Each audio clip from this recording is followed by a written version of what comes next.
అతను ఆర్మీ ఉద్యోగి. ఒకప్పుడు సరిహద్దుల్లో దేశానికి రక్షణగా నిలిచాడు. శత్రు సైన్యాల నుంచి దేశాన్ని కాపాడాడు.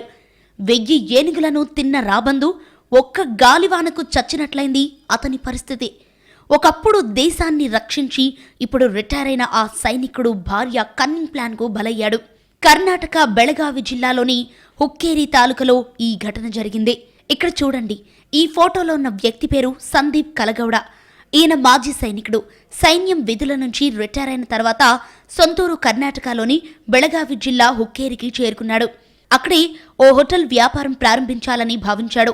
అందులో భాగంగా చిన్ననాటి స్నేహితుడు పుండలికతో కలిసి వ్యాపారం స్టార్ట్ చేశాడు. కానీ అదే అతను చేసిన పెద్ద తప్పుగా మారింది.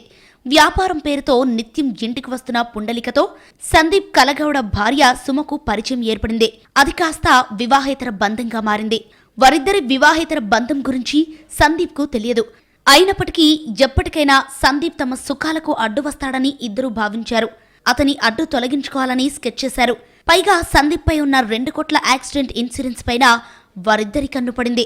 సందీప్ ను అడ్డు తొలగించుకుంటే ఇద్దరం హాయిగా ఉండవచ్చు, పైగా బీమా సొమ్ము కూడా వస్తుందని భారీగానే ప్లాన్ చేశారు. అతన్ని సమయం చూసి అంతమొందించాలని ప్లాన్ రెడీ చేశారు.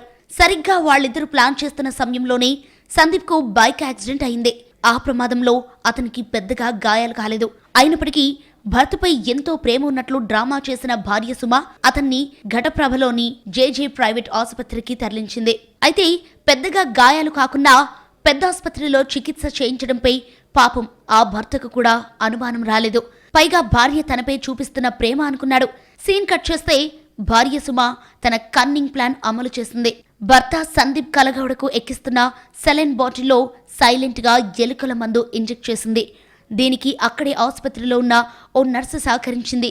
మెల్లమెల్లగా రక్తంలోకి ఎలుకల మందు ఎక్కడంతో సందీప్ ఆసుపత్రి బెడ్ పైనే ప్రాణాలు వదిలాడు. అంతా సుమ అనుకున్నట్టే జరిగింది.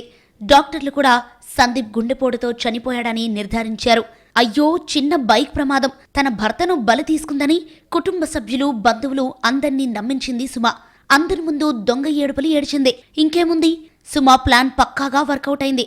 సందీప్ అంత్యక్రియలు కూడా ముగిశాయి. అంతా కేస్ క్లోజ్ అనుకున్నారు. అటు సుమ, ప్రియుడు పుండలిక కూడా హ్యాపీగా సెటిల్ అవుతామని భావించారు. కానీ చేసిన పాపం ఊరికే పోతుందా? అంతా సద్దుమణిగింది అనుకున్న టైంలో పుండలిక చేసిన ఫాల్తు పనికి ఇద్దరు అడ్డంగా దొరికిపోయారు. ప్రియుడు పుండలిక తమకు ఒక్కసారిగా 2 కోట్ల రూపాయలు వస్తాయని అత్యాశతో పాటు ఓవర్ కాన్ఫిడెన్స్ పెరిగిపోయింది. ఇదే సమయంలో తనకు తానే పెద్ద మాస్టర్ మైండ్ అన్నట్టు ఊహించుకున్నాడు. సందీప్ కలగౌడను మర్డర్ చేసిన పోలీసులకు దొరకలేదన్న ఓవర్ కాన్ఫిడెన్స్ తో సోషల్ మీడియాలో చెలరేగిపోయాడు. సందీప్ కలగౌడ మరణం వెనుక పెద్ద కథ ఉందంటూ అనుమానాస్పదంగా ఉండే ఓ వీడియో పోస్ట్ చేశాడు. ఈ వీడియోను సందీప్ సోదరుడు చూశాడు. తను అనుమానించి పోలీసుల దృష్టికి తీసుకురావడంతో వారు పుండలికను అదుపులోకి తీసుకున్నారు. నిందితుణ్ణి తమదైన శైలిలో విచారించడంతో 2 కోట్ల రూపాయల బీమా కథ, సందీప్ కలగౌడ మర్డర్ మిస్టరీ అంతా గుట్టువీడింది. కానీ ఇక్కడ ఈ కేసులో ట్విస్టులు అయిపోలేదు. పోలీసుల దర్యాప్తులో తవ్వే కొద్దీ సంచలన విషయాలు వెలుగు చూశాయి. అసలు ట్విస్టులన్నీ ఇక్కడే ఉన్నాయి. సందీప్ ను విషమిచ్చి చంపేశారు. కానీ పోస్ట్ మార్టం రిపోర్ట్లో విషం ఆనవాళ్లు రాకుండా ఉండేందుకు ఏకంగా ఫోరెన్సిక్ సైన్స్ ల్యాబ్ అధికారులకు, పోలీస్ సిబ్బందికి 3 లక్షలకు పైగా లంచాలిచ్చి రిపోర్ట్లను కూడా మార్పించేశారు. ఆసుపత్రి వైద్యులు, ఓఆర్ఎంపీ డాక్టర్, ఫోరెన్సిక్ సిబ్బంది అంతా డబ్బు మత్తులో సుమ అండ్ కోకు సహకరించారు. సందీప్ సోదరుడి ఫిర్యాదుతో రంగంలోకి దిగిన పోలీసులు కోర్టు అనుమతితో సందీప్ శవాన్ని సమాధి నుంచి బయటకు తీశారు. రీపోస్ట్ మార్టం చేయడంతో అసలు నిజం బయటకు వచ్చింది. అతని శరీరంలో విషం ఆనవాళ్లను గుర్తించారు.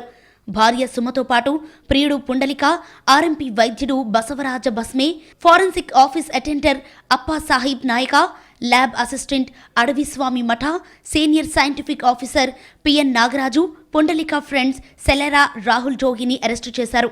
మార్చి 13న సందీప్ రోడ్డు ప్రమాదంలో గాయపడి మార్చి 15న హత్యకు గురయ్యారు. అయితే అతను చనిపోయిన 3 నెలల తర్వాత భార్య సుమ బాగోతం బయటకు వచ్చింది. సరిహద్దుల్లో శత్రు సైన్యాలకు ఎదురేగి దేశాన్ని కాపాడిన ఓ సైనికుణ్ణి సెలైన్ బాటిల్తోనే చంపేసిన ఈ భార్య కథ ఇప్పుడు దేశవ్యాప్తంగా చర్చనీయాంశంగా మారింది. వివాహితర బంధం, 2 కోట్ల రూపాయల బీమా సొమ్ముకు ఆశపడి కట్టుకున్న భర్తను చంపుకోవడమే కాకుండా కాపురాన్ని ఆగమాగం చేసుకుంది. ఎంతటి పక్కా ప్లాన్ వేసినా ప్రకృతి ఒక సోషల్ మీడియా పోస్ట్ రూపంలో నిందితుల పాపాన్ని పండించింది. మొత్తంగా క్రైమ్ ఎంత పర్ఫెక్ట్గా చేసినా ఎప్పటికైనా చట్టం చేతికి దొరకక తప్పదు అనేది ఈ క్రైమ్ స్టోరీ ద్వారా మరోసారి నిరూపితమైంది.